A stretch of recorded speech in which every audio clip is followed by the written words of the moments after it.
3, 2, 1.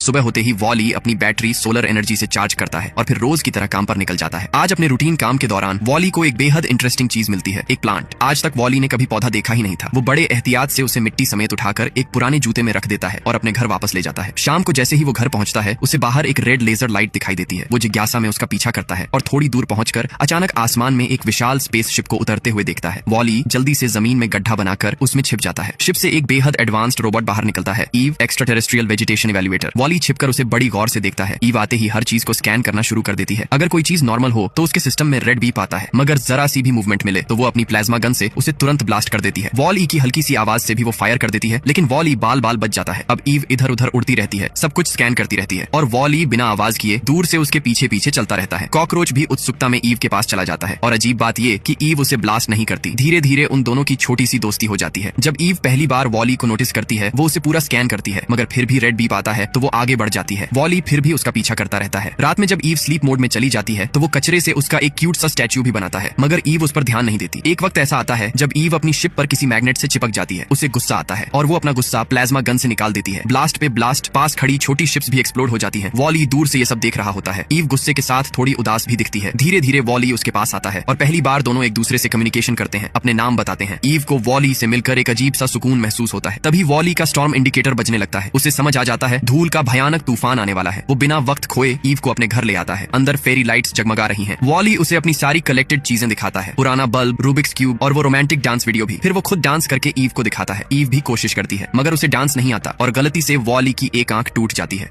Wall E अपनी drawer खोलता है जहां उसने ढेर सारे स्पेयर पार्ट संभाल कर रखे होते हैं। वो एक नई आई लेंस निकालकर अपनी टूटी हुई आई ठीक कर लेता है। टीवी पर चल रही रोमांटिक वीडियो को ईव बड़े गौर से देखती है और उसे अपने सिस्टम में रिकॉर्ड भी कर लेती है। आखिर में वॉली उसे वो प्लांट दिखाता है। प्लांट देखते ही ईव के अंदर अचानक ग्रीन डायरेक्टिव सिग्नल एक्टिवेट हो जाता है। ईव प्लांट को अपने भीतर सुरक्षित रख लेती है और तुरंत स्लीप मोड में चली जाती है। ये देखकर वॉली घबरा जाता है। वो समझ नहीं पाता कि शायद उसकी बैटरी लो हो गई हो और शायद वो भी उसकी तरह सोलर चार्ज होती हो। ईव को बचाने की आखिरी उम्मीद में वॉली उसे धूप में ले जाता है और उसके जगने का इंतजार करता है। आंधी, बारिश, धुंध, हर मौसम में वो उसके साथ रहता है, क्योंकि वॉली अब ईव से प्यार करने लगा है। उसके ऊपर फेरी लाइट्स लगाता है, उसके साथ सनसेट देखता है, उसे वीडियो गेम्स भी खेलकर दिखाता है, मगर ईव अब भी स्लीप मोड में रहती है, बिल्कुल खामोश। अगली सुबह एक्सियम का प्रोब शिप अर्थ पर वापस उतरता है, जो ईव को लेने आया है। रोबोट्स ईव को मैग्नेट आर्म से उठाते हैं और शिप की तरफ ले जाने लगते हैं। वॉली दौड़कर पास पहुंचता है और उसका छोटा कॉकरोच भी उसके पीछे आ जाता है। वॉली उसे रुकने का इशारा करता है, क्योंकि वो उसे खतरे में नहीं डालना चाहता। शिप उड़ान भरने ही वाली होती है। आखिरी पल में वॉली किसी तरह पकड़ लेता है और ईव के साथ ही स्पेस में निकल पड़ता है। स्पेस में उड़ते हुए वो तरह तरह की शानदार चीजें देखता है। तारे, सैटेलाइट्स, कॉस्मिक डिब्री, सब उसे हैरान भी करते हैं और खुश भी। शिप अब बाय एंड लार्ज के एक्सियम स्पेसक्राफ्ट पर पहुंचती है। एक्सियम पर पहुंचते ही रोबोट्स ईव को साफ करते हैं और वॉल ई भी उसके साथ साथ